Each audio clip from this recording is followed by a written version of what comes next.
ओंकार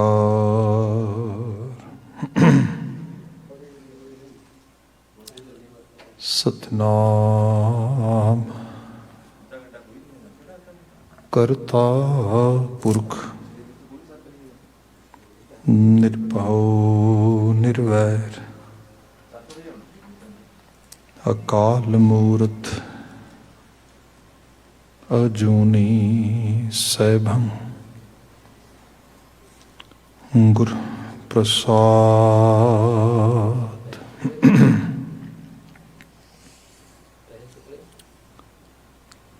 तेरे कवन कवन गुण कह कह गावा, तू साहिब गुणी निधाना। तुमरी महिमा बरन ना साको, तू ठाकुर ऊच भगवाना। तुमरी महिमा बरन ना साको, तू ठाकुर ऊच भगवाना। सतनाम वाहेगुरु साहिब जियो। राग सूही छंत महला पहला, कर पहला एक ओंकार सतगुर प्रसाद। पर जो बन मैं मत पेयड़ै कर पाहुणी बलराम जियो। पर जो बन मैं मत पेयड़ै कर पाहुणी बलराम जियो। मैली अवगण चित बिन गुरु गुण ना समावणी बलराम जियो। गुण सार ना जानी परम फुलहानी, जो बन बाद गवाया वर कर दर दर्शन नहीं जाता। पिर का सहज न पाया, सतगुर पूछ न मार्ग चाली। सूती रहन विहाणी, नानक बाल तन रांडे पा। बिन पिर तन कुमलाणी। बाबा मैं वर दे, मैं हर वर भावै। तिसकी बलराम जियो। रव रहया जुग चार त्रिपवन बाणी। जिसकी बलराम जियो।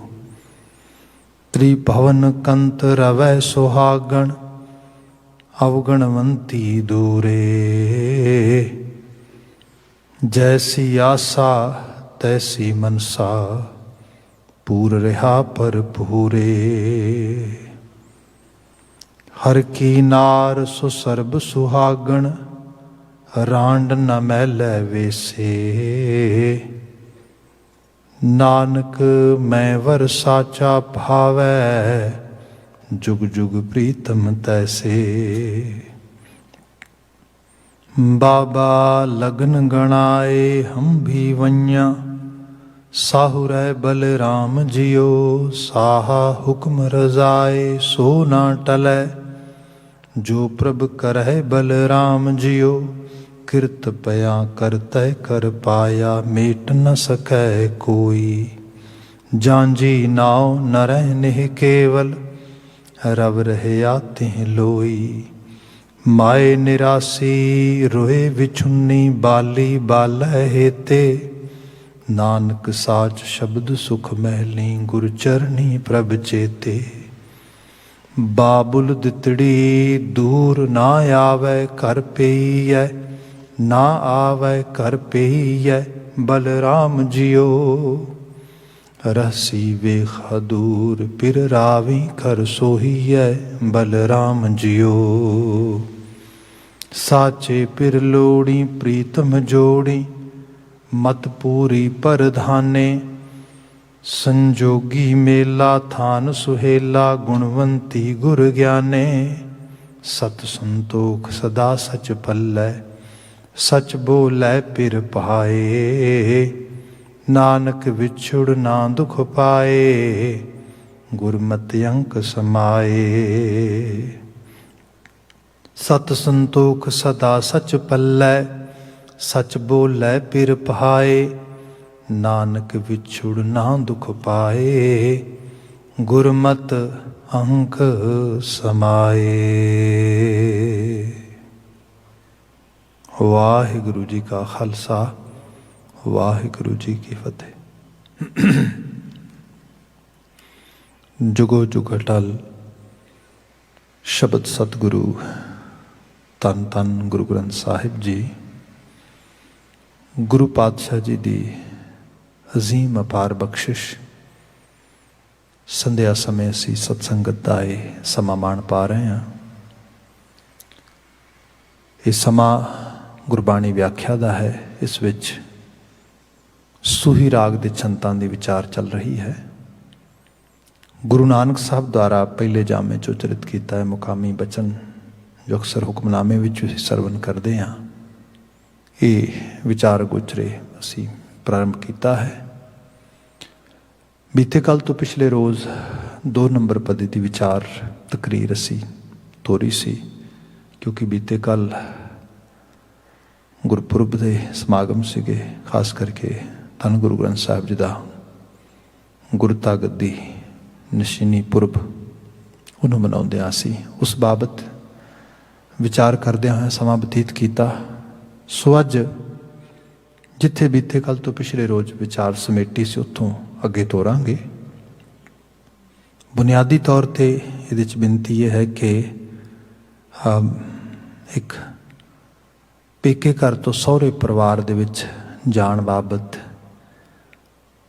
भारती ते खास करके पंजाब के खिते दे विच जो एक इस्त्री नूं सिक्ख्या दिती जाती है, समझाया जाता है ट्रैडिशनल वे दे नाल, उस मैटाफोर नूं गुरु साहब ने यूज़ किया साडी स्पिरिचुअल बैटरमेंट वास्ते। क्योंकि जिहड़ियां चीज़ां बाहरों समझ आउंदियां ने, बंदे नूं जे उसे तरीके नाल अंदर की दुनिया सहेजन समझाने लिए यूज़ कर लिया जाए तो बात समझ आ जाती है। खैर 2 नंबर पदा असी वैसे तो बड़ी डिटेल्ड बात हुई सी। बाबा मैं वर देह मैं हर वर पावै, तिसकी बलराम जियो। हे सब कासे न्यू चलाण वाले बाबा, बाप सब दे मालक, मैं हर वर दे, मैनू इहो जिहा वर दे, मेरे जीवन दे विच इहो जी सोच विचार ख्याल घर घर जाए, वो मेरा विचार मेरी संभाल करने वाला होए कि मैं उस वर नूं, उस प्रभुपति अकाल पुरख नूं चंगी लग जावां। भाव ही ये जीवन दीयां चंगियाइयां अच्छाइयां मैनू अपील कर जान, उहदी बात हो रही है। तिसकी बलराम जियो, मेरी पहचान मेरी आइडेंटिटी ये होए कि मैं बिलोंग करदा रब तो। भाव मेरी सुरत्याबता दे विच करतार दा पै भाव होए। दूसरा बचन इहदे नाल सीगा, रव रहे आ जुग चार त्रिभवन बाणी, जिसकी बलराम जियो। जो चारे युगां दे विच रवन करके बैठा है ते जिहदी बाणी त्रिभवन बाणी, तिन्ना भवनां च दा हुक्म चल रहा, भाव जिहड़ा हर जगह ते मौजूद ते मुयसर आ। हुण ये जिहड़ी बात हो रही है, जो गुरु ग्रंथ साहिब च असीं पढ़दे हां ते महाराज जिक्र करदे ने भी वो परिपूर्ण जिहड़ा जल थल महीयल पूरिया, रविया विच वणा। जल थल महीयल पूरिया पुरछिया होया है, मतलब कुछ भी ऐसी चीज़ नहीं है स्पेस जिथे ਉਹਦੀ होंद ना होए। जल थल महीयल पूरिया रविया विच वणा, सो प्रभ चित न आवे कितड़ा दुख गणा। जिदे तो बिना कुछ है ही नहीं, खाली हर पासे उही उही ओंकार रविया होया है, तो मेरी सुरत च नहीं हैगा, किड्डा वड्डा दुख है। मतलब जिहदी ओमनी प्रैजेंस आ, जिहड़ा हर थां ते मौजूद आ, मैनू जहनी तौर पर वह ख्याल ही नहीं हैगा, ये मेरा दुख है। फिर देखो ध्यान दे नाल इसनूं, मतलब जिहड़ी चीज़ हर थां ते रवण करके बैठी है, बंदे दी सुरत उत बागी है, ਬੰਦੇ ਦੇ ਜ਼ਹਿਨ 'ਚ ਖਿਆਲ 'ਚ ਨਹੀਂ ਹੈਗਾ। ਇਸੇ ਕਰਕੇ ਵਾਰ-ਵਾਰ ਬੰਦੇ ਨੂੰ ਕਹਿਣਾ ਵੀ ਪੈਂਦਾ, ਉਹ ਰੱਬ ਨੂੰ ਚੇਤੇ ਕਰ, ਉਹ ਰੱਬ ਦਾ ਭੈ ਖਾ, ਉਹ ਰੱਬ ਦੇ ਖੌਫ ਵਿੱਚ ਰਹਿ, ਉਹ ਜਿਹਨੇ ਤੈਨੂੰ ਸੰਸਾਰ ਜੀਵਨ ਦਿੱਤਾ ਘੱਟ ਤੋਂ ਘੱਟ ਉਹਨੂੰ ਯਾਦ ਕਰਿਆ ਕਰ। ਇਹੋ ਜਿਹੀਆਂ ਚੀਜ਼ਾਂ ਇਹ ਕੀ ਹੈ, ਅਸੀਂ ਉਹਦੇ ਅਹਿਸਾਸ ਤੋਂ ਬਾਗੀ ਹੋ ਗਏ। ਮਹਾਰਾਜ ਨੇ ਬਿਆਨ ਕੀਤਾ, ਸਭ ਜ਼ਿਕਰ ਕਰਦੇ ਕਿ ਉਹ ਜੋ ਕਰਤਾਰ ਹਰ ਜਗ੍ਹਾ ਤੇ ਮੌਜੂਦ ਤੇ ਮੁਯੱਸਰ ਹੈ, ਰਵ ਰਹਿਆ ਜੁਗ ਚਾਰ ਤ੍ਰਿਭੁਵਨ ਬਾਣੀ, ਜਿਸ ਕੀ ਬਲਰਾਮ ਜੋ ਚਾਰੇ ਯੁਗਾਂ ਵਿੱਚ ਰਵਨ ਕਰਕੇ ਬੈਠਾ, ਜਿਹਦੀ ਬਾਣੀ ਚਾਰ ਚੁਫੇਰੇ ਪਸਰ ਰਹੀ ਹੈ, ਜਿਹਦਾ ਹੁਕਮ ਪਸਰ ਰਿਹਾ ਹੈ। ਤ੍ਰਿਭਵਨ ਕੰਤ ਰਵੈ ਸੁਹਾਗਣ, ਅਵਗਣਵੰਤੀ ਦੂਰੇ। ਮੇਰੀ ਤਾਂ ਉਹਦੀ ਸਾਂਝ ਕਿਉਂ ਨਹੀਂ ਬਣ ਪਾ ਰਹੀ, ਮੈਂ ਸੁਰਤਿਆਪਤਾ ਕਰਕੇ ਉਹਦੇ ਨੇੜੇ ਕਿਉਂ ਨਹੀਂ ਜਾ ਪਾ ਰਿਹਾ? ਉਹਦਾ ਵੱਡਾ ਕਾਰਨ ਮਹਾਰਾਜ ਬਿਆਨ ਕਰਦੇ, ਤ੍ਰਿਭਵਨ ਕੰਤ ਰਵੈ ਸੁਹਾਗਣ, ਅਵਗਣਵੰਤੀ ਦੂਰੇ। ਜਿਹੜੀਆਂ ਸੁਹਾਗਵਤੀਆਂ ਨੇ, ਜਿਨ੍ਹਾਂ ਨੂੰ ਮਤਲਬ ਗੁਰਮੁਖ ਕਹਿ ਲਓ, ਸੰਤ ਬਿਰਤੀ ਵਾਲੇ ਉਹ ਰੂਹਾਂ ਕਹਿ ਲਓ, ਜਿਨ੍ਹਾਂ ਨੂੰ ਰੱਬ ਦਾ ਭੈ ਭਾਵ ਆ ਜਾਂਦਾ ਹੈ, ਉਹ ਤਾਂ ਉਹਦੇ ਨੇੜੇ ਨੇ। ਪਰ ਜਿਹੜੇ ਜਿਨ੍ਹਾਂ ਨੂੰ ਖਿਆਲ ਵੀ ਨਹੀਂ ਆਉਂਦਾ, ਸਪੋਜ਼ ਅਸੀਂ ਜੇ ਅੱਜ ਦੀ ਦੁਨੀਆ ਦੀ ਬਾਤ ਕਰੀਏ ਤੇ ਕੈਸੀ ਹਾਲਤ ਆ, ਆਪ ਨੂੰ ਸ਼ਾਇਦ ਪਤਾ ਹੋਏਗਾ ਇਹਦੇ ਬਾਬਤ। ਪੰਜਾਬ ਦੀ ਫਿਜ਼ਾ ਵਿੱਚ ਆਪ ਜੇ ਟ੍ਰੈਡੀਸ਼ਨਲ ਵੇ ਦੇ ਨਾਲ ਕੁਛ ਚੀਜ਼ਾਂ ਨੂੰ ਸਮਝੋ। ਪਾਣੀ ਨੂੰ ਖਰਾਬ ਕਰਨਾ, ਪਾਣੀ ਦੇ ਵਿੱਚ ਮਤਲਬ ਕੋਈ ਇਹੋ ਜਿਹੀ ਚੀਜ਼ ਪਾ ਦੇਣੀ, ਖਾਸ ਕਰਕੇ ਮਲ ਮੂਤਰ ਦੀ ਜਿਹੜੀ ਗੱਲ ਹੁੰਦੀ ਸੀ ਕਿ ਨਾ ਨਾ ਨਾ ਨਾ ਪਾਣੀ ਖਰਾਬ ਨਹੀਂ ਕਰੀਦਾ, ਵਗਦੇ ਪਾਣੀ ਨੂੰ ਇਸ ਤਰ੍ਹਾਂ ਨਹੀਂ ਕਰੀਦਾ ਹੁੰਦਾ। ਠੀਕ ਹੈ ਜੀ, ਕਿਤੇ ਜਿੱਥੇ ਲੋਕਾਂ ਦੀ ਆਰ ਰਿਹਾਇਸ਼ ਹੋਏ, ਉਹਦੇ ਆਲੇ ਦੁਆਲੇ ਕੁਝ ਇਹੋ ਜਿਹੀ ਚੀਜ਼ ਕਰਨੀ ਜਿਹਦੇ ਨਾਲ ਲੋਕਾਂ ਦਾ ਨੁਕਸਾਨ ਹੋ ਜਾਏ, ਬਿਲਕੁਲ ਨਹੀਂ ਜੀ। ਇਹ ਚੀਜ਼ਾਂ ਸੀਗੀਆਂ ਜਿਹੜੀਆਂ ਬੰਦੇ ਦੇ ਜ਼ਿਹਨ ਵਿੱਚ ਪਾਈਆਂ ਗਈਆਂ ਸੀ। ਬੰਦਾ ਜ਼ਿੰਦਗੀ ਨੂੰ ਪਿਆਰ ਕਰਦਾ ਸੀ, ਜ਼ਿੰਦਗੀ ਦੇ ਵੱਡੇ ਰੂਪ ਨੂੰ ਸਮਝਦਾ ਸੀਗਾ। ਫਿਰ ਇਸੇ ਅਹਿਸਾਸ ਵਿੱਚ ਅਸੀਂ ਗੁਰੂ ਗ੍ਰੰਥ ਸਾਹਿਬ ਦੇ ਬਚਨ 'ਚ ਆ ਜਾਈਏ, ਪਵਨ ਗੁਰੂ ਪਾਣੀ ਪਿਤਾ ਮਾਤਾ ਤਰਤ ਮਹਤ। ਪਵਨ ਗੁਰੂ ਪਾਣੀ ਪਿਤਾ, ਸਾਡਾ ਤਿੰਨਾਂ ਤੱਤਾਂ ਦਾ ਰਿਸ਼ਤਾ ਕੈਸਾ ਆ, ਬੜਾ ਡੀਪ ਆ। ਮਾਤਾ ਤਰਤ ਮਹਤ, ਮਹਤ ਕਹਿੰਦੇ ਨੇ ਮਮ ਹਿਤ। ਮਮ ਹਿਤ ਮੀਨ ਮੇਰਾ ਪਰਸਨਲ ਇੰਟਰਸਟ, ਮੇਰਾ ਅਸਲ ਵਿੱਚ ਜਿਹੜੀ ਮੇਰੇ ਲਈ ਮਹੱਤਵਪੂਰਨ ਚੀਜ਼ ਆ, ਜਿਹਦੇ ਤੋਂ ਬਾਹਰ ਮੈਂ ਜਾ ਹੀ ਨਹੀਂ ਸਕਦਾ, ਜਿਹਨੂੰ ਮੈਂ ਜਿਸ ਤੋਂ ਬਿਨਾਂ ਰਹਿ ਹੀ ਨਹੀਂ ਸਕਦਾ, ਜਿਹਦੇ ਸਾਰੇ ਦੀ ਬਾਤ ਮੈਂ ਕਰ ਰਿਹਾ। ਮੌਲਿਕ ਗੱਲ ਇਹ ਹੈ ਕਿ ਜਦੋਂ ਅੱਜ ਦੇ ਮਾਹੌਲ 'ਚ ਅਸੀਂ ਵੇਖਦੇ ਹੈਗੇ ਹਾਂ ਕਿ ਹਵਾ, ਕੀ ਮਿੱਟੀ, ਕੀ ਪਾਣੀ, ਹਰ ਚੀਜ਼ ਨੂੰ ਪੋਲਿਊਟ ਕਰਨ ਲੱਗਿਆ ਬੰਦੇ ਨੂੰ ਕੋਈ ਫਿਕਰ ਹੀ ਨਹੀਂ ਹੈਗਾ। ਫਿਰ ਕਿਹਾ ਜਾਏ ਕਿ ਬੰਦਾ ਚੇਤੰਨ ਆ, ਕਿੱਥੇ ਚੇਤੰਨ ਆ? ਇਹ ਤੇ ਸੋ ਗਿਆ ਆ। ਮਤਲਬ ਇੱਕ ਵੱਡੇ ਵਾਸਟ ਲੈਵਲ ਤੇ ਗੱਲ ਕੀਤੀ ਜਾਏ। ਫਿਰ ਇਸ ਤੋਂ ਬਾਅਦ ਗੱਲ ਕਰੋ ਤੁਸੀਂ ਕਿ ਰਿਸ਼ਤੇ, ਨਾਤੇ, ਸੰਬੰਧ, ਸਭ ਚੀਜ਼ਾਂ ਦੇ ਵਿੱਚ ਤੁਸੀਂ ਦੇਖੋ, ਬੰਦੇ ਨੂੰ ਜੇ ਰੱਬ ਦਾ ਭੈ ਹੋਏ, ਰੱਬ ਦਾ ਅਹਿਸਾਸ ਹੋਏ, ਗੱਲਾਂ ਕਰਨੀਆਂ ਤੇ ਸੌਖੀਆਂ ਨੇ, ਕੁਝ ਕਿਸੇ ਕਿਸਮ ਦਾ ਰਿਚੁਅਲ ਕਰਨਾ ਵੀ ਸੌਖਾ ਆ। That's note A big thing, ਇਹ ਕਰ ਸਕਦਾ ਬੰਦਾ। ਪਰ ਪ੍ਰੈਕਟੀਕਲੀ ਅਕਾਲ ਪੁਰਖ ਵਾਹਿਗੁਰੂ ਦੇ ਭੈ ਵਿੱਚ ਰਹਿਣਾ, ਨਿਰਮਲ ਭੈ ਵਿੱਚ ਰਹਿਣਾ, ਇਹ ਅਹਿਸਾਸ ਨਾਲ ਜ਼ਰਰੇ ਜ਼ਰਰੇ 'ਚ ਬੈਠਾ ਮੈਨੂੰ ਵੇਖ ਰਿਹਾ, ਅਹਿਸਾਸ ਰਿਹਾ ਉਹ ਮਨਾ, ਇਸ ਤੋਂ ਬਾਹਰ ਨਹੀਂ ਜਾਣਾ। ਮਨਾ ਉਹਦੇ ਨਿਰਮਲ ਭੈ ਨੂੰ ਮਾਣਦਿਆਂ ਹੋਇਆਂ ਕੋਈ ਐਸਾ ਕਰਮ ਨਹੀਂ ਕਰਨਾ, ਕੋਈ ਇਹੋ ਜਿਹੇ ਕੰਮ ਨਾ ਹੋ ਜਾਣ ਮੇਰੇ ਤੋਂ ਜਿਹਦੇ ਕਰਕੇ ਮੇਰੀ ਤੇ ਉਹਦਾ, ਉਸ ਰੱਬ ਜੀ ਦੀ ਅਕਾਲ ਪੁਰਖ ਵਾਹਿਗੁਰੂ ਜੋ ਜ਼ਰਰੇ ਜ਼ਰਰੇ 'ਚ ਬੈਠਾ ਵੇਖ ਰਿਹਾ, ਮੈਂ ਕਿਵੇਂ ਜਵਾਬਦੇਹ ਹੋਵਾਂਗਾ। ਬੰਦਾ ਕੌਨਸ਼ੀਅਸ ਲੈਵਲ 'ਤੇ ਅਵੇਅਰ ਹੋ ਜਾਏ। ਪਰ ਗੁਰੂ ਬਾਬਾ ਜੀ ਕਹਿੰਦੇ ਜਦੋਂ ਅਵਗੁਣ ਅਪੀਲ ਕਰ ਜਾਣ ਬੰਦੇ ਨੂੰ, ਗੁਣਾਂ ਤੋਂ ਟੁੱਟ ਕੇ ਬੰਦਾ ਔਗੁਣ ਕਮਾਉਣ ਲੱਗ ਜਾਏ, ਫਿਰ ਉਹ ਕਰਤਾਰ ਦੇ ਆਪ ਹੀ ਉਸ ਪਾਸੇ ਇਵਨ ਜਾਣਾ ਨਹੀਂ ਚਾਹੁੰਦਾ। ਜਿਵੇਂ ਮੈਨੂੰ ਸਰਲ ਹੋਰ ਕਰਕੇ ਬਿਆਨ ਕਰ ਦਿੰਦਾ ਵਾਂ, ਮੈਨੂੰ ਕਾਫੀ ਸਮੇਂ ਤੋਂ ਮੈਂ ਕਾਉਂਸਲਿੰਗ ਸਾਈਟ 'ਤੇ ਕੰਮ ਕਰ ਰਿਹਾ ਵਾਂ। ਲਿਟਰੇਚਰ ਵੀ ਉਸੇ ਕਿਸਮ ਦਾ ਬਹੁਤ ਅਸੀਂ ਪੜ੍ਹਦੇ ਹਰ ਰੋਜ਼ ਰੂਟੀਨ ਦੇ ਵਿੱਚ। ਐਡਿਕਸ਼ਨ ਬਾਰੇ ਇਹਨਾਂ ਮੁਲਕਾਂ 'ਤੇ ਬੜਾ ਲਿਟਰੇਚਰ ਹੈ, ਬੜੀ ਟ੍ਰੇਨਿੰਗ ਹੈ, ਬੜਾ ਕੁਛ ਮਿਲ ਜਾਂਦਾ। ਅਤੇ ਕਮਾਲ ਇਸ ਗੱਲ ਦੀ ਵੀ ਹੈ ਕਿ ਸਾਡੇ ਬਹੁਤੀ ਵਾਰੀ ਜਿਹੜੇ ਐਡਿਕਸ਼ਨ ਰਿਲੇਟਡ ਪ੍ਰੋਗਰਾਮਸ ਵਗੈਰਾ ਹੁੰਦੇ ਨੇ, ਸੈਮੀਨਾਰਸ ਵਗੈਰਾ, ਉਹ ਵੱਡੀਆਂ ਜਿਹੜੀਆਂ ਡਰੱਗ ਪ੍ਰੋਡਕਸ਼ਨ ਕਰਨ ਵਾਲੀਆਂ ਕੰਪਨੀਜ਼ ਨੇ, ਜਿਵੇਂ ਅਲਕੋਹਲ ਤੋਂ ਲੈ ਕੇ ਅਤੇ ਹੋਰ ਸਾਰੇ ਜਿਹੜਾ ਹੈ ਸਭ ਤਰ੍ਹਾਂ ਦੇ ਡਰੱਗਸ ਵਿੱਚ ਲੈ ਆਓ ਤੁਸੀਂ, ਮੋਸਟਲੀ ਉਹ ਸਪੋਰਟ ਕਰਦੀਆਂ ਨੇ। ਮਤਲਬ ਇਹ ਵੀ ਬੜੀ ਇੱਕ ਲੋਕ ਕਈ ਵਾਰੀ ਕਹਿੰਦੇ ਹਾਸੋਹੀਣੀ ਗੱਲ ਹੈ, ਪਰ ਰਿਐਲਿਟੀ ਹੈ। ਫਿਰ ਇਹਦਾ ਜਿਹੜੀ ਬਾਤ ਹੁੰਦੀ ਹੈ, ਜਿਹੜੀਆਂ ਪਬਲੀਕੇਸ਼ਨਸ ਵੀ ਹੁੰਦੀਆਂ ਨੇ। ਹੁਣ ਇੱਥੇ ਜਿਹੜਾ ओल्ड एज एडिक्शन है वह भी बहुत है। उम्र ਵਧਣ ਦੇ ਨਾਲ ਲੋਕਾਂ 'ਚ ਆਦਤਾਂ ਵੱਧ ਜਾਂਦੀਆਂ ਨੇ। ਇਹਦੇ ਬਾਬਤ ਸ਼ਾਇਦ ਆਪਨੇ ਕਦੀ ਸੁਣਿਆ ਪੜ੍ਹਿਆ ਹੋਏਗਾ ਕਿ ਜੇਕਰ ਬੰਦਾ ਇੱਕ ਸਰਟਨ ਲੈਵਲ ਤੇ ਕੁਝ ਔਂਸ ਜਾਂ ਕੁਝ ਜਿਹੜਾ ਹੈਗਾ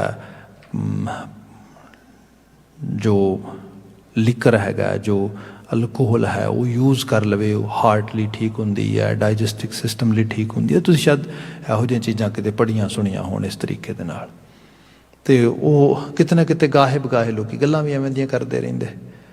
ਹੁਣ ਉਹਦੇ 'ਚ ਹੋਇਆ ਇਹ ਕਿ ਜਿਹੜਾ ਓਲਡ ਏਜ ਲਿਟਰੇਚਰ ਦੇ ਪੂਰਾ ਦਾ ਪੂਰਾ ਇੱਕ ਜਰਨਲ ਨਿਕਲਿਆ, ਉਹਦੇ 'ਚ ਕੁਝ ਗੱਲਾਂ ਐਵੇਂ ਦੀਆਂ ਹੋਈਆਂ, ਮਤਲਬ ਇਸ ਕਿਸਮ ਦੀ ਰਾਈਟਿੰਗਸ ਕੀਤੀਆਂ ਗਈਆਂ, ਵਿੱਚ ਕੁਝ ਡਾਟਾ ਪ੍ਰਜੈਂਟ ਕੀਤਾ, ਕੁਝ ਹੋਰ ਚੀਜ਼ਾਂ। ਪਰ ਅਖੀਰ ਕਰਦਿਆਂ ਜਦੋਂ ਲਾਸਟ ਪਾਰਟ ਦੇ ਉੱਤੇ ਉਹ ਆਏ ਅਤੇ ਉਹਦੇ 'ਚੋਂ ਮੁਕਾਮੀ ਤੌਰ 'ਤੇ ਗੱਲ ਇਹ ਲਿਖਦਾ ਹੈ, ਜਿਹੜਾ ਸਕਾਲਰ ਹੈ ਉਹਨਾਂ ਦਾ ਐਕਸਪਰਟ ਹੈ, ਉਹ ਕਹਿੰਦਾ ਹੈ ਕਿ ਜੇਕਰ ਕਿਸੇ ਨੇ ਆਪਣੀ ਪਹਿਲੀ ਉਮਰ ਦੇ ਵਿੱਚ ਅਲਕੋਹਲ ਜਾਂ ਬਿਵਰੇਜਸ ਵਗੈਰਾ ਜਾਂ ਦੇ ਰਿਲੇਟਡ ਬਿਵਰੇਜਸ ਜਿਹੜੀਆਂ ਨੇ ਉਹਨਾਂ ਦਾ ਇਨਟੇਕ ਨਹੀਂ ਕੀਤਾ ਅਤੇ ਅਸੀਂ ਸਟਰੋਂਗਲੀ ਇਹ ਰਿਕਮੈਂਡ ਕਰਾਂਗੇ ਕਿ ਉਹ ਨਾ ਕਰੇ। ਮਤਲਬ ਇਨਡਾਇਰੈਕਟਲੀ ਉਹ ਫਿਰ ਇੱਥੇ ਕਹਿ ਗਿਆ ਕਿ ਭਾਈ ਇਹ ਚੀਜ਼ਾਂ ਜਿਹੜੀਆਂ ਨੇ ਠੀਕ ਨਹੀਂ। ਹਾਲਾਂਕਿ ਪਹਿਲਾਂ ਉਹ ਨਹੀਂ ਉਸ ਲੈਵਲ 'ਤੇ ਕਹਿ ਪਾਇਆ, ਪਹਿਲਾਂ ਤਾਂ ਕੁਛ ਹੋਰ ਪਰ ਅਖੀਰ ਜਦੋਂ ਤੁਸੀਂ ਮੈਂ ਜਿਹੜੀ ਬੇਨਤੀ ਕਰ ਰਿਹਾ ਕਿ ਇਸ ਲੈਵਲ 'ਤੇ ਤੁਸੀਂ ਦੇਖੋਗੇ ਇਨਡੀਡ ਬੜੇ ਡੀਪ ਲੈਵਲ 'ਤੇ ਜ਼ਿੰਦਗੀ ਦੇ ਜਿਹੜੇ ਔਗਣ ਨੇ ਉਹਨਾਂ ਨੂੰ ਕੋਈ ਵੀ ਸਪੋਰਟ ਨਹੀਂ ਕਰੇਗਾ। ਜੀਵਨ ਜਿਹੜਾ ਆ ਉਹ ਬੰਦੇ ਨੂੰ ਚੰਗਿਆਈ ਨਾਲ ਅੱਛਾਈ ਨਾਲ ਜੀਣ ਦੀ ਪ੍ਰੇਰਣਾ ਹੋਏਗੀ।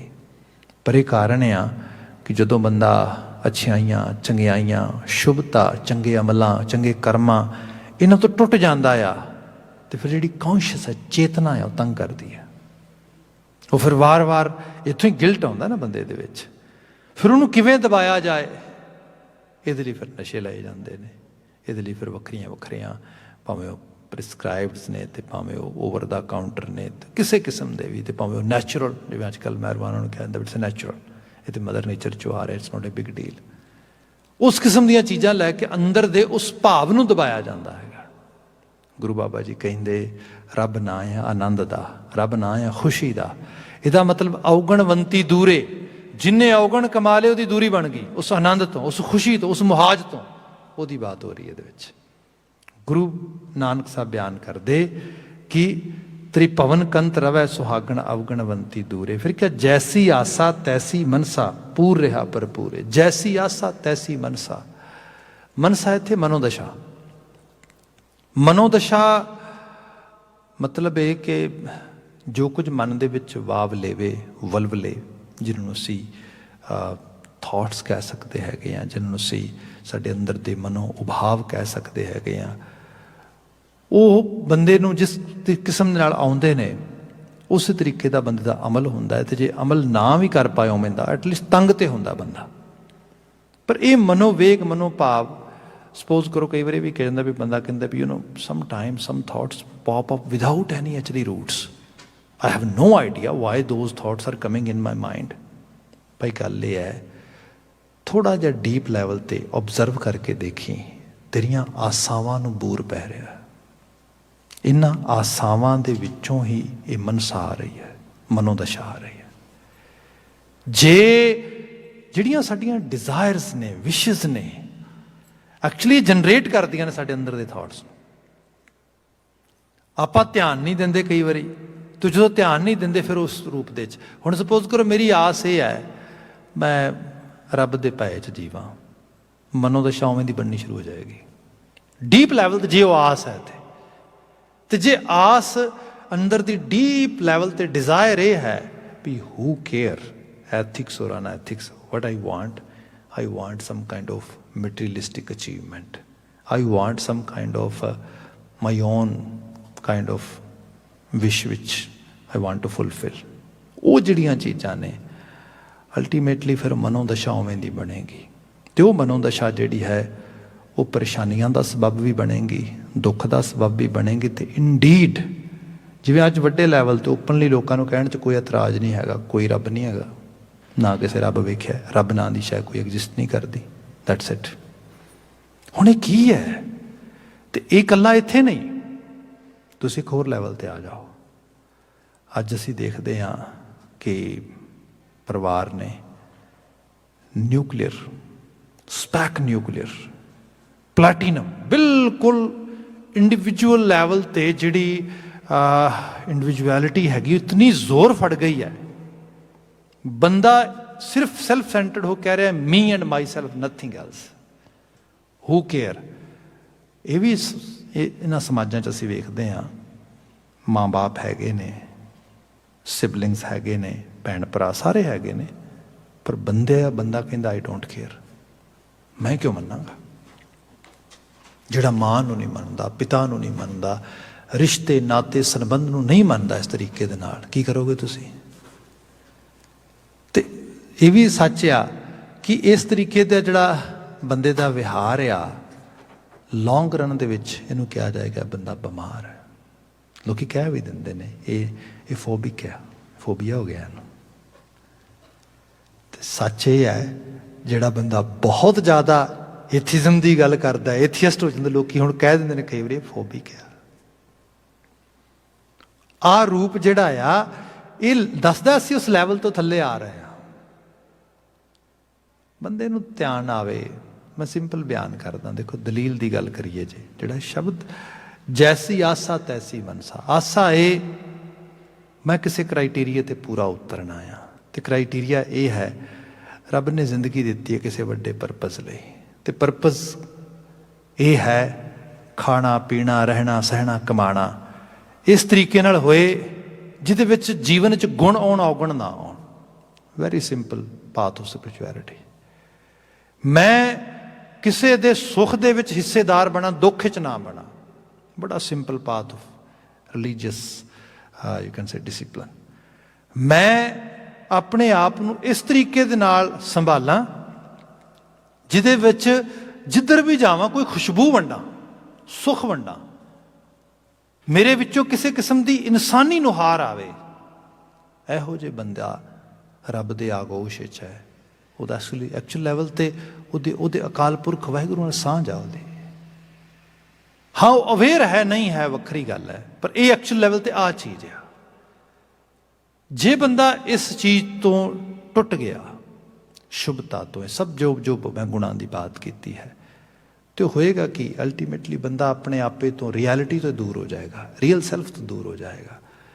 ਫਿਰ ਅਸੀਂ ਸਮਾਜ 'ਚ ਅੱਜ ਕਹਿੰਦੇ ਹਾਂ ਬੰਦੇ 'ਚ ਮੈਂਟਲ ਹੈਲਥ ਦੇ ਇਸ਼ੂਜ਼ ਨੇ, ਬੰਦਾ ਮਾਨਸਿਕ ਤੌਰ 'ਤੇ ਬਿਮਾਰ ਹੈ।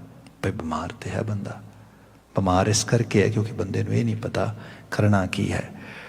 ਤੇ ਜੇ ਸਾਡੇ ਹਰ ਇੱਕ ਦਾ ਇੰਟਲੈਕਟ ਇੰਨਾ ਜਿਹੜਾ ਹੈਗਾ ਹਾਈ ਰੇਂਜ 'ਚ ਨਹੀਂ ਹੁੰਦਾ, ਇਹਦੇ ਵਾਸਤੇ ਸਿੰਪਲ ਤਰੀਕਾ ਇਹ ਹੈ, ਜਿਵੇਂ ਅਸੀਂ ਇੱਕ ਬਲੀਫ ਸਿਸਟਮ ਵਿੱਚੋਂ ਆਏ ਹਾਂ, ਸਵੇਰੇ ਉੱਠ ਕੇ ਬਾਣੀ ਪੜ੍ਹੋ, ਸਿੰਪਲ। ਜੋ ਗੁਰੂ ਕਹੈ ਸੋਈ ਭਲ ਮਾਨੋ, ਉਹਨੂੰ ਭਲਾ ਕਰਕੇ ਮੰਨੀ ਜਾਓ।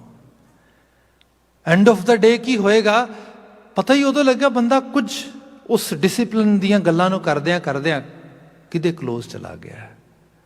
ਮੈਂ ਹੁਣ ਤੇ ਮੇਰੇ ਕੋਲ ਇੰਨਾ ਟਾਈਮ ਨਹੀਂ ਹੁੰਦਾ, ਪਿੱਛੇ ਸਾਲ ਡੇਢ ਸਾਲ ਪਹਿਲਾਂ ਦੀ ਜੇ ਮੈਂ ਬਾਤ ਕਰਾਂ, ਤੇ ਮੈਂ ਆਪਣੇ ਬੇਟੇ ਦੇ ਨਾਲ ਉਹਦੇ ਏਜ ਦੇ ਲੈਵਲ ਦਾ ਲਿਟਰੇਚਰ, ਜਿਹੜਾ ਅਮਰੀਕਨ ਕੈਨੇਡੀਅਨ ਇੱਥੇ ਰਾਈਟਰਸ ਦਾ ਲਿਖਿਆ ਹੋਇਆ ਉਹਦੇ ਲੈਵਲ ਦਾ, ਉਹ ਲਿਟਰੇਚਰ ਮੈਂ ਪੜ੍ਹਦਾ ਸੀ ਉਹਦੇ ਨਾਲ, ਜ਼ਿਆਦਾ ਨਹੀਂ ਥੋੜ੍ਹਾ ਬਹੁਤਾ। ਤੇ ਜਿਹੜੀਆਂ ਉਹਦੇ ਲੈਵਲ ਦੀਆਂ ਬੁੱਕਸ, ਮੈਂ ਕਾਫੀ ਬੁੱਕਸ ਪੜ੍ਹੀਆਂ ਉਹਦੇ ਨਾਲ, ਤੇ ਮੈਨੂੰ ਇਹ ਮਹਿਸੂਸ ਹੋਇਆ ਬੁੱਕਸ ਦੇ ਵਿੱਚ, ਕਾਫੀ ਬੁੱਕਾਂ ਦੇ ਵਿੱਚ, ਕਿਤਾਬਾਂ ਦੇ ਵਿੱਚ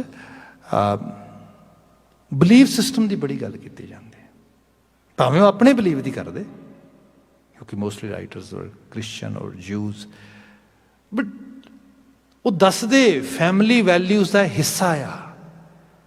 ਜਿਨ੍ਹਾਂ ਪਰਿਵਾਰਾਂ ਦੇ ਵਿੱਚ ਕੁਝ ਇਸ ਕਿਸਮ ਦੀ ਭਾਵਨਾ, ਇਸ ਕਿਸਮ ਦਾ ਭਾਵ, ਇਸ ਕਿਸਮ ਦਾ ਬਲੀਫ ਸਿਸਟਮ ਹੈ, ਉਹਨਾਂ ਦੀਆਂ ਵੈਲਿਊਜ਼ ਉਹਨਾਂ ਦੀ ਡੇ ਟੂ ਡੇ ਲਾਈਫ ਨੂੰ ਸਪੋਰਟ ਕਰਦੀਆਂ। ਹੁਣ ਇਹ ਸਾਰੀ ਚੀਜ਼ ਬੱਚੇ ਨੂੰ ਦੱਸੀ ਸਮਝਾਈ ਜਾ ਰਹੀ ਹੈ, ਤੇ ਬੱਚੇ ਨੂੰ ਜੇ ਕਿਤੇ ਦਾ ਅਹਿਸਾਸ ਹੋਣ ਲੱਗਦਾ, ਹਾਂ ਗੱਲ ਠੀਕ ਹੈ। ਤੇ ਈਵਨ ਤੁਸੀਂ ਕਿਸੇ ਕਲਚਰ 'ਚ ਵੀ ਆ ਜਾਓ, ਇੱਥੇ ਥੈਂਕਸ ਗਿਵਿੰਗ ਦੀ ਗੱਲ ਹੋਈ ਰੀਸੈਂਟਲੀ, ਸਭ ਚੀਜ਼ਾਂ ਇਹ ਕੀ ਹੈ, ਸ਼ੁਕਰਗੁਜ਼ਾਰੀਅਤ। ਸਾਡੇ ਘਰ 'ਚ ਕਿਹਾ ਗਿਆ ਤੈਨੂੰ ਰੱਬ ਦਾ ਧੰਨਵਾਦ ਕਿਉਂ ਨਹੀਂ ਕਰਨਾ ਚਾਹੀਦਾ? ਰਮਈਆ ਕੇ ਗੁਣ ਚੇਤ ਪ੍ਰਾਨੀ, ਕਵਨ ਮੂਲ ਤੇ ਕਵਨ ਦ੍ਰਿਸ਼ਟਾਨੀ, ਜਿਨ ਤੂੰ ਸਾਜ ਸਵਾਰ ਸ਼ਿੰਗਾਰਿਆ, ਗਰਭ ਅਗਨ ਮੈਂ ਜਿਨੈ ਉਬਾਰਿਆ। ਧੰਨਵਾਦੀ ਉਹਦਾ। Show some kind of gratitude toward that ਪਰਿਪੂਰਨ ਉਸ ਰੂਪ ਦੇ ਵਿੱਚ। ਗੁਰੂ ਮਹਾਰਾਜ ਨੇ ਇੱਥੇ ਬਿਆਨ ਕੀਤਾ, ਐਸੀ ਆਸਾ ਬਣ ਜਾਏ ਬੰਦੇ ਦੀ, ਬੰਦਾ ਕਹੇ ਮੇਰੀ ਉਮੀਦ ਇਹ ਹੈ ਮੇਰੇ ਜੀਵਨ ਵਿੱਚ ਆ ਰੰਗ ਵੀ ਜ਼ਰੂਰ ਹੋਏ, ਮੈਂ ਅਕਾਲ ਪੁਰਖ ਵਾਹਿਗੁਰੂ ਦੇ ਭੈ ਵਿੱਚ ਰਵਾਂ, ਮੈਂ ਆਪਣੇ ਆਪ ਨੂੰ ਚੰਗੇ ਗੁਣਾਂ ਵਾਲੇ ਪਾਸੇ ਜੋੜਾਂ। ਤੇ ਮਹਾਰਾਜ ਕਹਿੰਦੇ ਤੈਸੀ ਮਨਸਾ, ਫੁਰਨੇ ਫੁੱਟਣੇ ਸ਼ੁਰੂ ਹੋ ਜਾਣਗੇ ਹੋ ਜਾਏ। ਮਨੋਦਸ਼ਾ ਉਸੇ ਕਿਸਮ ਦੀ ਆਉਣੀ ਸ਼ੁਰੂ ਹੋ ਜਾਏਗੀ। ਇਹ ਸਿੱਧਾ ਇਹਦਾ ਸਰੋਕਾਰ ਆ। ਤੁਸੀਂ ਬੀਜ ਖਿਲਾਰ ਰਹੇ ਹੋ ਜਿਹਾ, ਉਹ ਬੀਜ ਅੰਕੁਰ ਫੁੱਟਣੇ ਸ਼ੁਰੂ ਹੋ ਜਾਣਗੇ। ਕਿਆ ਜੈਸੀ ਆਸਾ ਤੈਸੀ ਮਨਸਾ, ਪੂਰ ਰਿਹਾ ਭਰਪੂਰੇ। ਤੇ ਉਹ ਸਭ ਜਗ੍ਹਾ ਤੇ ਪੂਰਿਆ ਹੋਇਆ ਆ, ਇਹ ਨਹੀਂ ਕਿਤੇ ਬਾਹਰ ਆ। ਤੁਸੀਂ ਆਪਣੇ ਬਸ ਆਪਣੇ ਆਪ ਨੂੰ ਸੰਭਾਲੋ ਅੰਦਰ ਨੂੰ, ਉਹ ਤੁਹਾਨੂੰ ਓਮਨੀ ਪ੍ਰੈਜ਼ੈਂਟ ਆਪਣੇ ਅਹਿਸਾਸ ਵਿੱਚ ਆਪਣੇ ਆਪ ਆ ਜਾਏਗਾ। ਅਗਲਾ ਬਚਨ ਲਿਖਿਆ, ਹਰ ਕੀ ਨਾਰ ਸੋ ਸਰਬ ਸੁਹਾਗਣ, ਰਾਂਡ ਨਾ ਮੈਲੇ ਵੇਸੇ। ਹਰ ਕੀ ਨਾਰ ਸਦਾ ਸੁਹਾਗਣ, ਸੁਹਾਗਵਤੀਆਂ ਜਿਨ੍ਹਾਂ ਦੇ ਸੁਹਾਗ ਪਾਕ ਸਮਾਜ ਪਰਿਵਾਰ ਵਿੱਚ ਕਾਇਮ ਹੁੰਦੇ ਸੀਗੇ, ਉਹਨਾਂ ਨੂੰ ਕਿਉਂਕਿ ਉਹ ਕਮਾਈ ਕਰਕੇ ਲਿਆਉਂਦੇ ਸੀਗੇ, ਉਹਨਾਂ ਨੂੰ ਚੀਜ਼ਾਂ ਸਮਾਨ ਖਰੀਦ ਕੇ ਦਿੰਦੇ ਸੀ, ਉਹਨਾਂ ਦੀ ਇੱਜ਼ਤ ਹੁੰਦੀ ਸੀ, ਮਾਣ ਹੁੰਦਾ ਸੀ, ਜਿਵੇਂ ਭਾਰਤੀ ਸਮਾਜ ਪੰਜਾਬ ਦੀ ਦਸ਼ਾ 'ਚ ਹੁੰਦਾ ਸੀਗਾ। ਸੋ ਉਹਨਾਂ ਦਾ ਜੀਵਨ ਬੜਾ ਸੁਖਦ ਹੁੰਦਾ ਸੀ। ਗੁਰੂ ਬਾਬਾ ਜੀ ਕਹਿੰਦੇ ਰੂਹ ਦੇ ਤੌਰ 'ਤੇ, ਇਹਦਾ ਮੈਟਾਫੋਰ ਆ ਜਿਹਨੂੰ ਡੀਪ ਲੈਵਲ ਤੋਂ ਅਸੀਂ ਪ੍ਰੈਕਟੀਕਲ ਸਾਈਡ 'ਤੇ ਲੈ ਕੇ ਆਈਏ। ਤੇ ਬਾਹਰੋਂ ਤੇ ਤੁਸੀਂ ਕਿਸੇ ਨੂੰ ਵੀ ਪੁੱਛੋਗੇ, ਬੰਦਾ ਸਮਾਈਲ ਕਰਕੇ ਕਹੇਗਾ, yeah I am very happy, how are you, I am fabulous, so nice, I am very good. ਪਰ ਥੋੜ੍ਹਾ ਡੀਪ ਲੈਵਲ 'ਤੇ ਬੰਦਾ ਖੁਦ ਵੀ ਦੇਖੇ, ਮੈਂ ਮੁਸਕਰਾ ਤੇ ਰਿਹਾ, ਮੈਂ ਕਹਿ ਵੀ ਰਿਹਾ ਆਈ ਐਮ ਫੈਬੂਲਸ, ਮੈਂ ਬੜਾ ਵਧੀਆ ਆ, ਪਰ ਅੰਦਰ ਕਿਸੇ ਨਾ ਕਿਸੇ ਤਰੀਕੇ ਨਾਲ ਦੇਖਿਆ ਜਾਏ ਤੇ ਇੱਕ ਉਦਾਸੀਨਤਾ ਤੇ ਹੈ। ਹੋਰ ਕੁਝ ਨਾ ਹੋਏ, ਇੱਕ ਅਜਬ ਕਿਸਮ ਦਾ ਬੋਰਡਮ ਹੀ ਅੰਦਰ ਨਾਲ ਤੁਰਿਆ ਫਿਰਦਾ ਹੈਗਾ। Nothing is so excited. ਜੇ ਕੋਈ ਐਕਸਾਈਟਿਡ ਹੁੰਦਾ ਵੀ ਹੈ, ਉਹ ਘੜੀ ਪਲ ਹੀ ਹੁੰਦਾ, ਉਸ ਤੋਂ ਬਾਅਦ ਉਹਦੀ ਵੀ ਕੋਈ ਵੈਲਿਊ ਨਹੀਂ ਰਹਿ ਜਾਂਦੀ। ਇੱਕ ਅਜੀਬ ਜਿਹੀ ਹਾਲਤ 'ਚ ਬੰਦੇ ਨੂੰ ਜਿਹੜਾ ਹੈਗਾ ਬੰਦਾ ਤੁਰਿਆ ਫਿਰਦਾ ਹੈਗਾ। ਸੋ ਇਹ ਸਭ ਦੇ ਵਿੱਚ ਪਤਾ ਲੱਗੇ ਕਿ ਕੋਈ ਸੁਹਾਗਣਾ ਖੁਸ਼ਨੁਮਾ ਅਹਿਸਾਸਾਂ ਵਾਲਾ ਜੀਵਨ ਤੇ ਨਹੀਂ ਹੈਗਾ। ਇਹੋ ਗੱਲ ਹੋ ਰਹੀ ਹੈ ਇਸ ਮੈਟਾਫੋਰ ਦੇ ਵਿੱਚ। ਪਰ ਗੁਰੂ ਬਾਬਾ ਜੀ ਕਹਿੰਦੇ ਇੱਕ ਐਸੀ ਦਸ਼ਾ ਜਿਹਦੇ 'ਚ ਹਰ ਵਕਤ ਬੰਦਾ ਇੱਕ ਹਾਇਰ ਲੈਵਲ ਦੇ ਪਲੈਜਰ ਨੂੰ ਮਾਣੇ।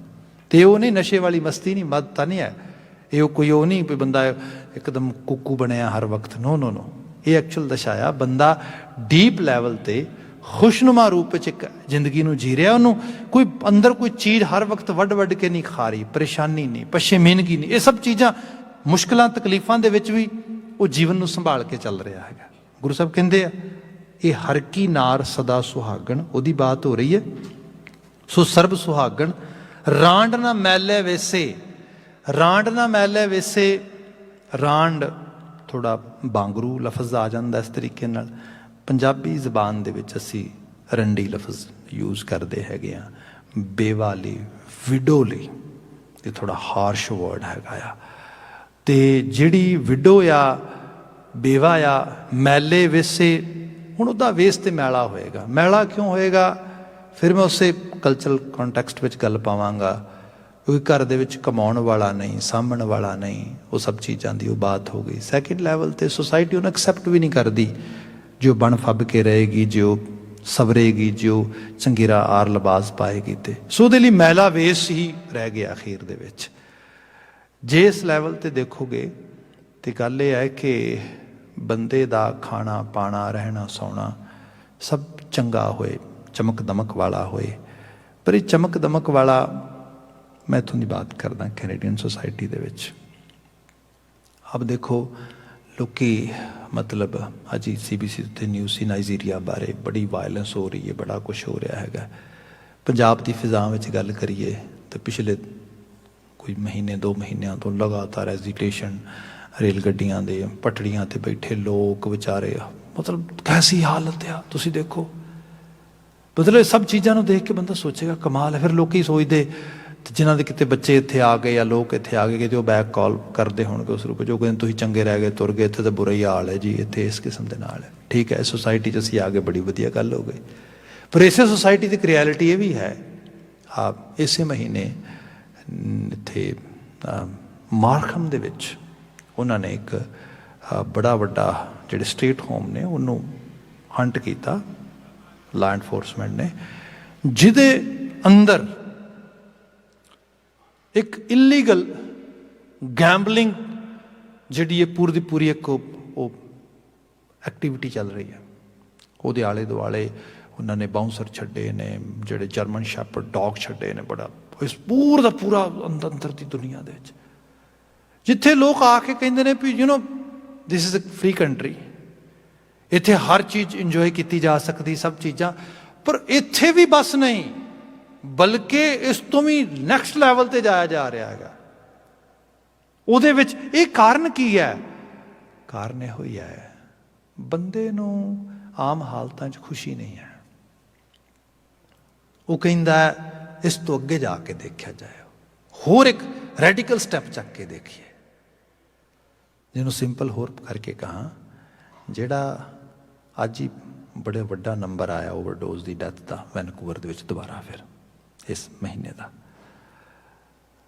ਹੁਣ ਓਵਰਡੋਜ਼ ਕੀ ਹੈ? ਤੁਸੀਂ ਜਿਹੜੀ ਹੈਗੀ ਹੈ ਫੈਂਟਨਲ ਲੈ ਲਓ, ਮਤਲਬ ਸਿੱਧੇ ਤੌਰ ਤੇ ਪਤਾ ਆ, ਜਿਹੜਾ ਉਹ ਸਟਰੀਟ ਦੇ ਉੱਤੇ ਵੇਖ ਰਿਹਾ ਜ਼ਹਿਰ ਹੈ, ਮਾੜਾ ਜਿਹਾ ਇੱਕ ਲੈਵਲ ਤੋਂ ਵੱਧ ਗਿਆ ਨਹੀਂ ਤੇ ਮੌਤ ਪੱਕੀ ਹੈ। ਬੰਦੇ ਦੀ ਹਾਲਤ ਇਹ ਹੈ, ਸਭ ਕੁਝ ਵੇਖਦਿਆਂ ਹੋਇਆਂ ਫਿਰ ਲੈ ਰਿਹਾ, ਅੰਦਰ ਦੀ ਦੁਨੀਆ ਉਖੜ ਗਈ ਹੈ, ਦੁਖੀ ਹੈ। ਉਸ ਦੁੱਖ ਨੂੰ ਦੂਰ, ਵੇਦਨ ਨੂੰ ਦੂਰ ਕਰਨ ਦਾ, ਜਾਂ ਉਹਨੂੰ ਕਹਿ ਲਓ ਕਿ ਬੰਦਾ ਕਹਿੰਦਾ ਹਾਈ ਫੀਲ ਕਰਨਾ, ਭਾਈ ਹੁਣ ਹਾਈ ਕਿਉਂ ਨਹੀਂ ਫੀਲ ਕਰਦਾ ਤੂੰ? ਮੈਂ ਤਾਂ ਕਈ ਵਾਰ ਬੇਨਤੀ ਕਰਦਾ, ਖਾਸ ਕਰਕੇ ਜਵਾਨੀ ਦੀ ਦਹਿਲੀ, ਜਿਹੜਾ ਬੱਚਾ ਸ਼ਖਸ ਖੜਾ ਆ, ਜਿਹੜਾ ਜਵਾਨੀ ਦਾ ਨਸ਼ਾ ਹੀ ਬੜਾ ਵੱਡਾ ਆ। ਮਤਲਬ ਇੱਕ ਓਲਡ ਏਜ 'ਚ ਬੰਦਾ ਆ, ਜਿਹਨੂੰ ਅਰਥਰਾਈਟਸ ਦੇ ਇਸ਼ੂ ਨੇ, ਜਿਹਨੂੰ ਡਾਈਜੈਸਟਿਵ ਸਿਸਟਮ ਦੀ ਪ੍ਰੋਬਲਮ ਹੈਗੀ ਹੈ, ਜਿਹਨੂੰ ਨੀਂਦ ਨਹੀਂ ਆਉਂਦੀ, ਜਿਹਦੇ ਕੰਨਾਂ ਦੇ 'ਚ ਹਰ ਵਕਤ ਵਿਸਲਿੰਗ ਹੁੰਦੀ ਹੈ, ਮਤਲਬ ਸੋ ਮੈਨੀ ਇਸ਼ੂਜ਼। ਪਰ ਜਿਹੜਾ ਇੱਕ ਜੋਬਨ ਦੀ ਦਹਿਲੀਜ਼ 'ਤੇ ਖੜਾ, ਉਹਨੂੰ ਤਾਂ ਪਤਾ ਹੀ ਨਹੀਂ ਪਈ ਚੀਜ਼ ਕੁਝ ਹੁੰਦੀ ਹੈ, ਉਹਨੂੰ ਪਤਾ ਹੀ ਨਹੀਂ ਵੀ ਗੋਡਾ ਗਿੱਟਾ ਵੀ ਦੁੱਖ ਸਕਦਾ ਆ। ਮਤਲਬ ਬਿਲਕੁਲ ਉਹਨੂੰ ਕੋਈ ਇਲਮ ਨਹੀਂ ਇਸ ਗੱਲ ਦਾ ਵੀ ਐਵੇਂ ਕਿਵੇਂ ਹੋ ਸਕਦਾ। ਕਿਸੇ ਨੂੰ ਕੋਈ ਮਤਲਬ ਕੋਈ ਮਿੱਠੀ ਫਿੱਕੀ ਚੀਜ਼ ਪੜਾਉਣ ਲੱਗਿਆ ਕੁਛ ਖਵਾਉਣ ਵਾਸਤੇ, ਤਾਂ ਅਗਲਾ ਕਹਿੰਦਾ ਨੋ ਮੈਂ ਨਹੀਂ ਖਾ ਸਕਦਾ। ਵੀ ਕਿਉਂ ਨਹੀਂ ਖਾ ਸਕਦਾ ਤੂੰ? ਉਹ ਮੈਨੂੰ ਹਜਮ, ਕਮਾਲ ਹੈ, ਕਿਉਂ ਨਹੀਂ ਹਜਮ? ਲੈ ਮੈਂ 4 ਖਾ ਜਾਵਾਂਗਾ। ਭਾਈ ਤੂੰ ਜਵਾਨ ਆ, ਤੇਰੇ 'ਚ ਇੰਨੀ ਐਨਰਜੀ ਹੈ, ਤੂੰ ਤੇ ਜੋ ਚਾਹੇ। ਉਸ ਦਹਲੀਜ਼ ਤੇ ਖੜੇ ਹੋਏ ਬੰਦੇ ਨੂੰ ਜੀਵਨ ਦਾ ਕੋਈ ਰਸ ਆਨੰਦ ਨਹੀਂ ਗਾ। ਮੰਨਣਾ ਪਏਗਾ ਬੜੀ ਵੱਡੀ ਗੜਬੜ ਹੈ ਕੋਈ। ਇੱਥੇ ਜਾ ਕੇ ਜਿਹੜਾ ਮਹਾਰਾਜ ਨੇ ਬਿਆਨ ਕੀਤਾ ਨਾ ਕਿ ਰਾਂਡ ਨਾ ਮੈਲੇ ਵੇਸੇ, ਐਕਚੁਅਲ ਲੈਵਲ ਤੇ ਇਹ ਸਭ ਜਿਹੜੇ ਰਸ ਸ਼ਿੰਗਾਰ ਨੇ, ਜਿਸ ਰੂਹ ਨੂੰ ਇਹ ਸੋਭਦੇ ਨਹੀਂਗੇ, ਉਹ ਰੂਹ ਜਿਹੜੀ ਹੈ ਵਿਡੋ ਹੋ ਗਈ ਹੈ।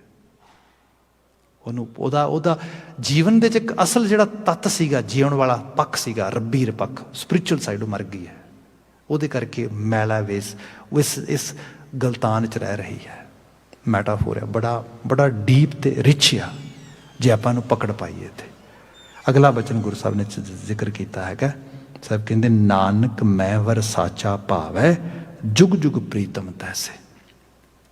ਮੈਨੂੰ ਇਹੋ ਜਿਹਾ ਵਰ ਜਿਹੜਾ ਜੁਗਾਂ ਜੁਗਾਂਤਰਾਂ ਤੱਕ ਅਟਲ ਰਹਿਣ ਵਾਲਾ ਆ, ਉਹ ਵਰ ਮੈਨੂੰ ਭਾਵੇ, ਮੈਨੂੰ ਚੰਗਾ ਲੱਗ ਜਾਏ। ਭਾਵ ਮੇਰੇ ਮਨ ਦੀ ਦੁਨੀਆ ਦੇ ਵਿੱਚ ਅਕਾਲ ਪੁਰਖ ਵਾਹਿਗੁਰੂ ਦੇ ਨਿਰਮਲ ਭੈ ਦੇ ਵਿੱਚ ਉਹਨੂੰ, ਜਿਹਨੂੰ ਕਿਹਾ ਹਰ ਜੀਓ ਖਸਮਾਨਾ ਕਰ ਪਿਆਰੇ, ਹਰੀ ਤੂੰ ਮੇਰਾ ਖਸਮ ਬਣ ਜਾਏ। ਪੰਜਾਬੀ ਦਾ ਲਫ਼ਜ਼ ਹੈ ਮੀਨ, ਮੈਂ ਤੇਰੇ ਤੋਂ ਬਿਲੋਂਗ ਕਰਾਂ, ਮੈਂ ਤੇਰੇ ਹੁਕਮ ਵਿੱਚ ਰਵਾਂ, ਮੈਂ ਜੀਵਨ ਵਿੱਚ ਤੇਰੇ ਭੈ ਭਾਵ ਨੂੰ ਅਪਣਾ ਕੇ ਆਪਣਾ ਜੀਵਨ ਉਸ ਰੂਪ ਵਿੱਚ ਚਲਾ ਸਕਾਂ। ਇਹੋ ਜੀ ਮੇਰੇ ਉੱਤੇ ਨਵਾਜ਼ਿਸ਼ ਕਰ, ਇਹੋ ਜੀ ਮੇਰੇ ਤੇ ਬਖਸ਼ਿਸ਼ ਕਰ। ਅਜੇ 2 ਪਦੇ ਹੋਰ ਨੇ ਜਿਨ੍ਹਾਂ 'ਚ ਇਸੇ ਕਿਸਮ ਦਾ ਥਾਟ ਜਿਹੜਾ ਹੈਗਾ ਉਹਨੂੰ ਗੁਰੂ ਸਾਹਿਬ ਐਲੈਬੋਰੇਟ ਕਰਨਗੇ ਅੱਗੇ। ਅੱਜ ਵਾਸਤੇ ਸਮਾਂ ਸਮਾਪਤ। ਭੁੱਲਾਂ ਗਲਤੀਆਂ ਨਾ ਚਤਾਰਿਓ ਜੇ। ਸਭ ਪ੍ਰੇਮ ਆਵਾਜ਼ ਦੇ ਕੇ ਕਹਿ ਦੇਣਾ ਜੀ, ਵਾਹਿਗੁਰੂ ਜੀ ਕਾ ਖਾਲਸਾ, ਵਾਹਿਗੁਰੂ ਜੀ ਕੀ ਫਤਿਹ।